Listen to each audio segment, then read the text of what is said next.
Yo, what is going on, everyone? My name is Nick, or the Notorious Fantasy, and in today's video, we're going to be breaking down my week number 9 tight end start or sit decisions for the 2024 fantasy football season, going in depth through every single matchup on the week from Thursday Night Football tonight on Halloween all the way up until Monday Night Football, telling you guys whether I would start or sit the tight ends in all games. But before we can get into things, I would like to ask that if you guys are new to the channel and you do end up enjoying today's video, that you please make sure to hit that subscribe button down below. And while you're down there, whether you are new to the channel or not, please make sure that you do leave a like on today's video. It would help me out a ton. If you want to follow me on Twitter or X, please do so at NotoriousFantasy. So without further ado, let's get into my week number 9 tight end start or sit decisions for the 2024 fantasy football season. We begin with Thursday Night Football, the Houston Texans at the New York Jumbo Jets in MetLife. Now, for the Jets, Tyler Conklin has looked good in back-to-back games. Both games, he scored a touchdown, and in both games, he finished the exact same way as the tight end number 13. But the problem here is that the Texans defense locks down tight ends and throw away the key every single week. So even with Conklin being successful as of recently, I do believe it is too much of a risk to start him. Thus, he would be a clear sit. For Dalton Schultz, every single week, we try to galaxy brain ourselves into believing in him, right? Even when the dude batters us week in and week out, we still try to stick up for him, and we still try to make the argument to start him. But now, without Stephon Diggs and without Nico Collins, I am just going to have to believe in Dalton Schultz as a lottery ticket type of play. The talent is very abundantly there, right? We have known that since his days in Dallas, but the volume was just never going his way. Now, with so many injuries, he is going to get more targets, so I got him as a desperation tight end number 2 type of start. Next up, we got the Sunday slate beginning with the Dallas Cowboys at the hot Atlanta Falcons. So Jake Ferguson has bent us over the table in back-to-back weeks, and Dak has made this offense do the Iggy shuffle in the wrong direction. Prior to his last 2 stinkers, he was the tight end 8, 7, and 3 in the 3 games prior to his down skid. So up against the Falcons defense, I expect Ferguson to show back up inside of the top 10 at the tight end position. Again, am I 100% confident in the Cowboys right now? No.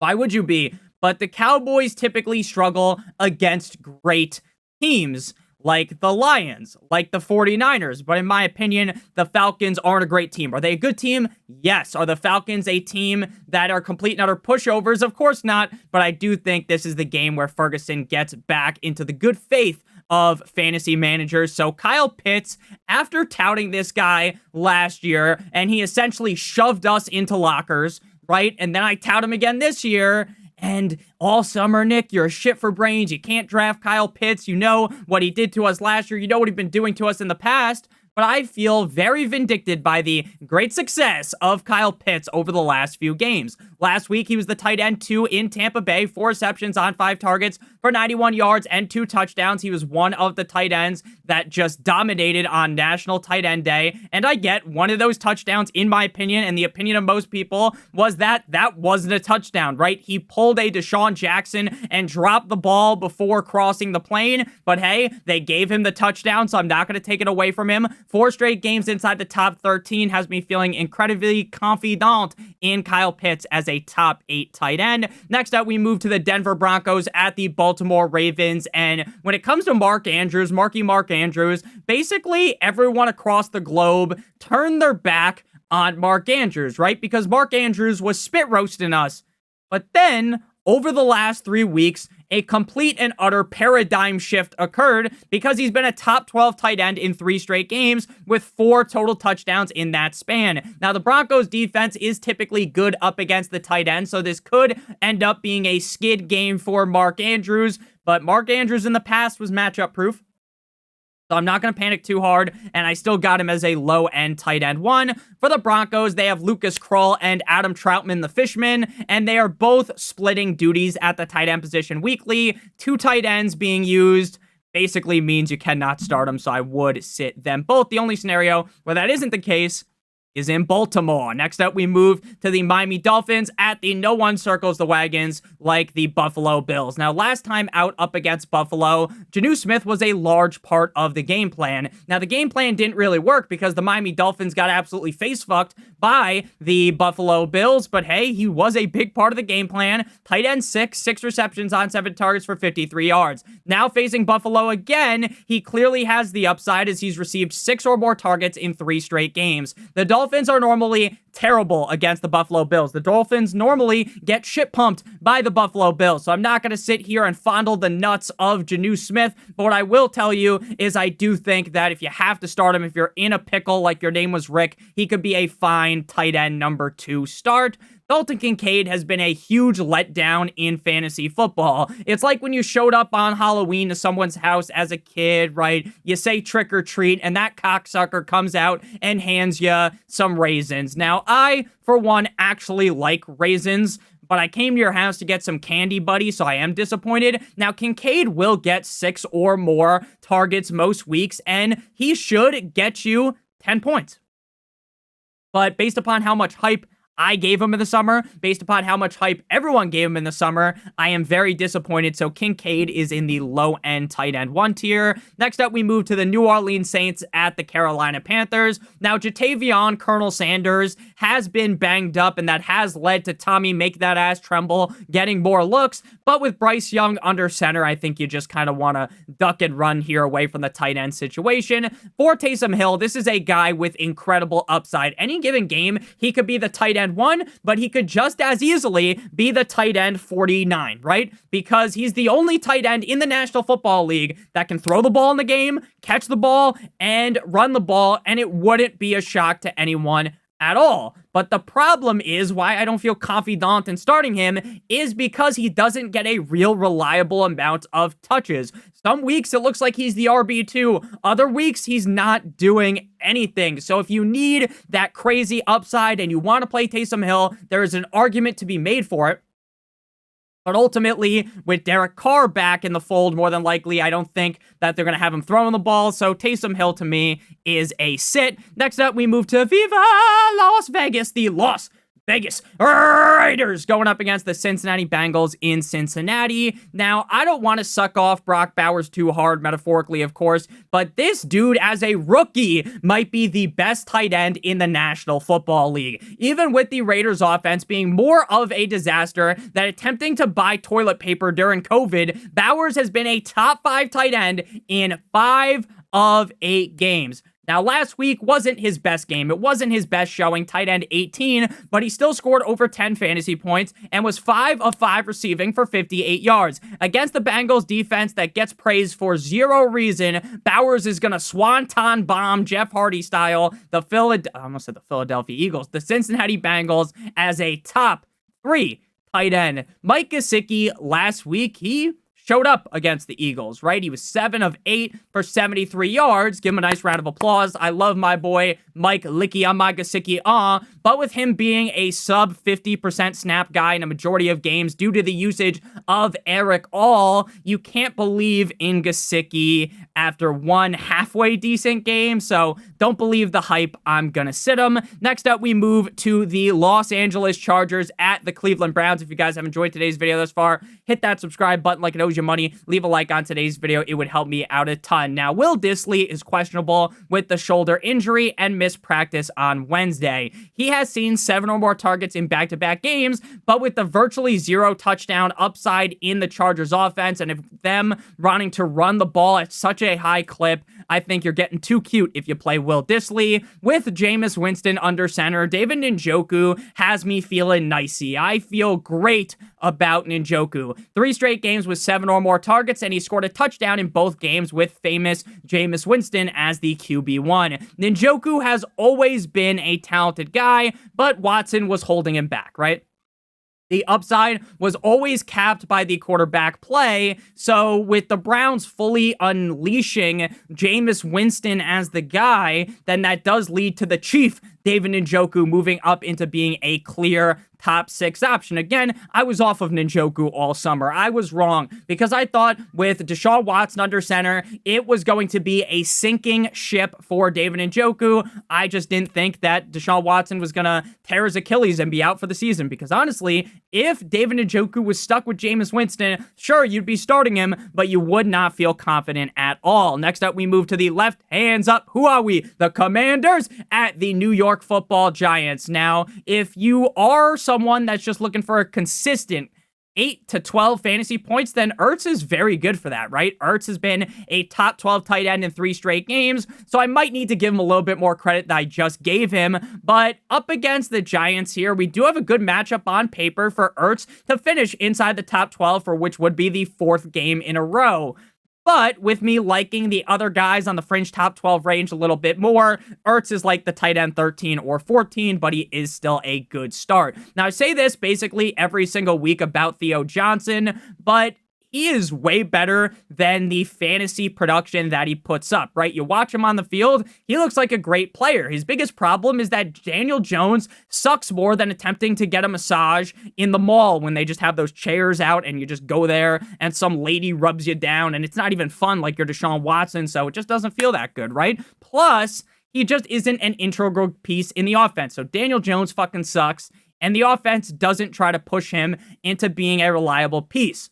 I very, very, very, very, very much feel that when they get rid of Jones next year and they maybe try to use Theo Johnson more, I might be on the bandwagon, but as of right now, even with the skill he has, you just can't play him. Next up, we got game number 9, the New England Patriots at the Tennessee Titans, the final game before we get on into the 4 p.m. slate. But before we could get on into talking about this game, the rest of the games at tight end, I would like to give you guys a quick word for our friends, our partner over at Underdog. If you're brand new to Underdog and sign up using the link in the video description, you'll receive your free pick, which tonight on Thursday Night Football is CJ Stroud higher than half a total yard. You match that with any of the players on the Jets or any of the other players playing in the NFL on Sunday or Monday. If both your picks hit, you receive 3 times what you put into your pick. And if you do multiple other picks, then the payout will be higher. If you're watching this after Thursday Night Football already kicked off, then if you sign up using promo code Notorious or click out the link in the video description or in the pinned comment, you will receive a different free pick. So it'll be a different NFL player higher than half a total yard or an NBA player higher than half a total point. Plus, not only you get the free pick, you get a first-time deposit offer of up to $1,000 in bonus cash. Make sure you guys check that out. Promo code Notorious over on Underdog. So back on into things here. We got Hunter Henry and the Patriots going up against Chig Okonkwo of the Le Titans. Now, when it comes to Hunter Henry, with Drake May allegedly in phase 4 of the concussion protocol, it seems like he could suit up on Sunday. And again, I say could because I don't know for sure, and I don't want to be like, oh, he's definitely going to play, and then he doesn't play, and then you guys all think I'm a type of a fucking idiot, right? So, Hunter Henry, if Drake May is in, he's a fringe top 12 option.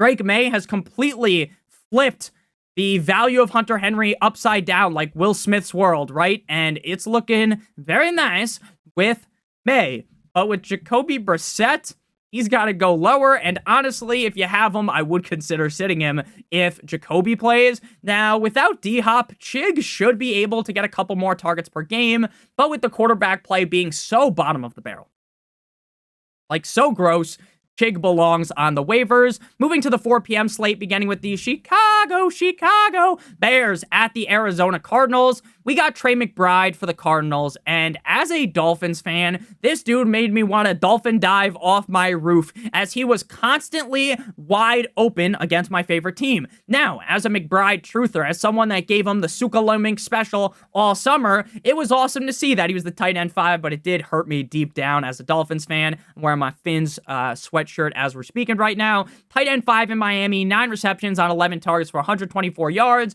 The Cardinals offense is very up and down weekly, so I won't hang my hat on saying that he's a clear top 5, top 6 guy weekly. He's always going to put up that production, but I will tell you that this week up against the Bears, I do got him in the top 6. For Cole Kmet, he's never going to be ranked inside the top 12 at a consistent rate because he is as consistent as my fiance's emotions when it's that time of the month, right? He's very up and down.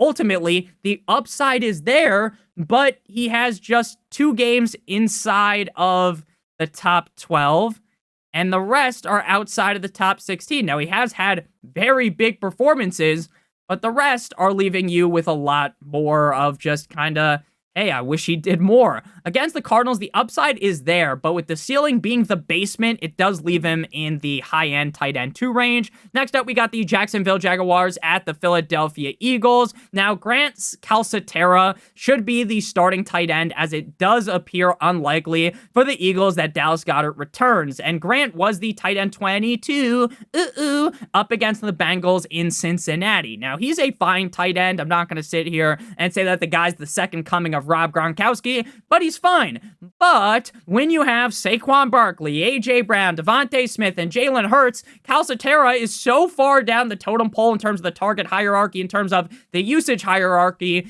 that I just have no interest in playing him. Easy E, Evan Ingram, without Christian Kirk for the rest of the season, and potentially without BTJ in this game, Ingram is about to see more targets than a firing range. When healthy, Ingram is always a clear top 12 tight end in my rankings, and now with less target competition, I feel great about ranking him inside the top 6. Next up, we move to the Detroit Lions at the Green Bay Packers. Now, Sam Laporta had his best game yet against the Titans in a game where the Lions ripped the Titans apart like it was a Mortal Kombat finisher, like how that gorilla ripped apart SpongeBob in that one creepy episode with the napkin, or was it a tissue, and the Pringle, or the chip. You guys remember that if you're a true SpongeBob head like myself. So 6 receptions on 6 targets for 48 yards and a tug as the tight end 9. Now, I'm not ready yet to crown Laporta, ready to go back to what he was last year, throw the crown on his head like he was Bran the Broken,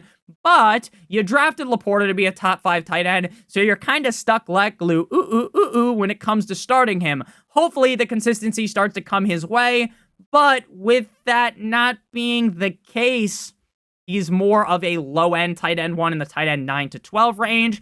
Tucker Kraft Mac and Cheese has been in the flame recently. He is on fire. In the last 5 games, he has been a top 12 tight end in 4 games and the tight end number 1 in 2 of 5 games. Now, his upside really hinges on Jordan Love getting the nod to play, and where we are sitting right now on Thursday, it's kind of an unknown. If Malik Willis plays, you can still play him, but there's no reason to be as high on him because the offense won't be able to move the ball as effectively. He, just like Laporta, is in that low-end tight end 1 range. Next up, we got game number 13, lucky number 13. Shout out Dan Marino. The final game before we begin with the primetime games. So, LA Rams at the Seattle Seahawks. Now, Kobe Parkinson for the Rams has been stripped of all of his upside with Puka Nacua and Cooper Kupp returning. Parkinson, without Kupp and Puka, could have reasonably seen 6 or more targets. Now, he was far from consistent, but he did have a game where he had 13 targets and 7 catches. But with Cooper Kupp and Puka Nacua sucking in targets like their name was Kirby, I have no interest in Parkinson, especially since he has such little touchdown upside. Noah Fant is questionable with a groin injury and is a decent streaming option at tight end this week. Not a top 12 guy by any means, but against the Rams, I do feel confident that Fant has at least enough upside if Metcalf is out.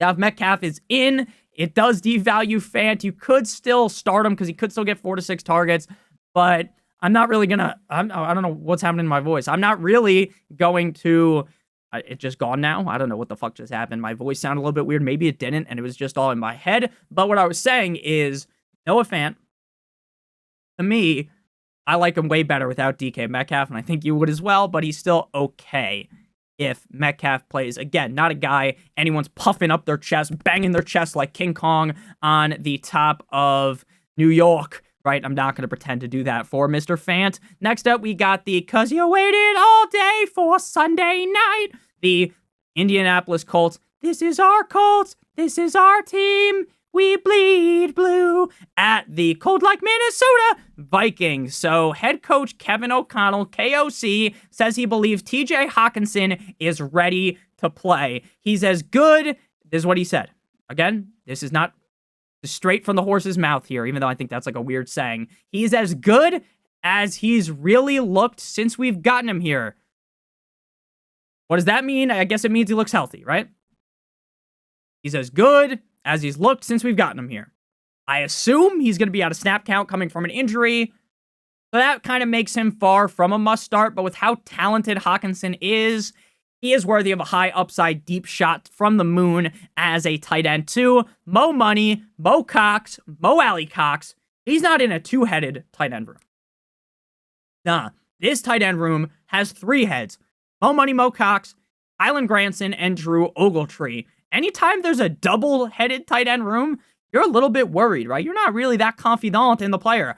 But in a 3-head tight end room, there is no need to get cute and try to play any of these guys, even with cool Joe Flacco under center. Final game here, dun dun dun dun, Monday Night Football, the Tampa Bay Buccaneers at the Kansas City Chiefs. Now, Cade Otton has taken advantage of the injuries around him with Chris Godwin and Mike Evans, and he's been dominating. 10 targets in 2 straight games with 2 top 5 performances. I love Otton this week up against the Chiefs, as I feel as though getting like 7, 8 targets plus is basically a guarantee. I feel very confident in yet another top 5 finish. Now, once Evan returns, the targets may dip slightly, but as of right now, I'm feeling real nicey, like my name was John Gruden, with Cade Otton. Mr. Swift, Travis Kelce, has been on fire as of recently. Outside of week number 7, where he was the tight end number 29, he has been a top 5 tight end in 3 of the last 4 games, 9 or more targets in all 3 of those solid games, and going up against a Buccaneers defense that gets elbow dropped weekly, I expect Kelce to finish inside the top 5, and I got him as a clear top 3 tight end on the weeks. Thank you guys all so much for watching today's video. If you ended up enjoying, make sure you guys hit that subscribe button down below. Leave a like on today's video. If you're watching this on Thursday, make sure you guys check out the live stream at around 7 p.m. Eastern Standard Time, answering all of your guys' questions for week number 9 before Thursday Night Football kicks off. Make sure you guys also check out Underdog, promo code Notorious to get your free pick, plus a first-time deposit offer of up to $1,000 in bonus cash. So I love you guys more than you will ever know. Thank you guys so much for 38,000 subscribers. Without you guys, the whole ship sinks. Make sure you check out one of the videos on your screen if you haven't seen it already. Love you a long time. Have a great one. As always, good boy.